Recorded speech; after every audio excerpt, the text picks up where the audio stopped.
This lure is the Rapala X-Wrap Subwalk. It's a walking the dog lure, but it's a walk the dog lure with a difference because it's a subsurface lure. What I mean by that is walk the dog lures are generally considered to be a topwater lure, and they walk with a zigzagging action across the surface. This lure does exactly the same thing, but it does it subsurface. Really good when you've got a lot of wind chopping around or you want to prospect into a little bit deeper water.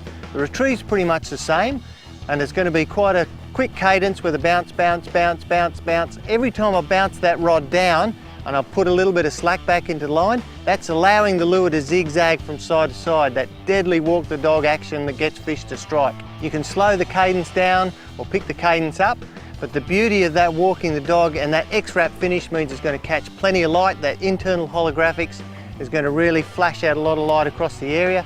And this time with this walk the dog lure, you can get down a little bit deeper where the fish might be a bit shy to come up to the top. So just because this is a subsurface lure doesn't mean that you've got to fish it right down deep, even though you can.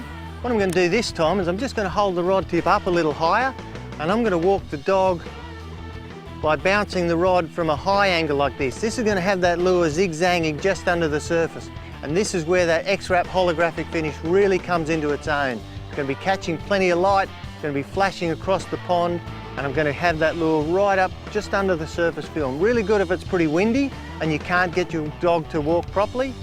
There you have a walk the dog lure that you can use from the surface right down to the depths. It's a very innovative, very versatile lure, Rapala X-Wrap Subwalk.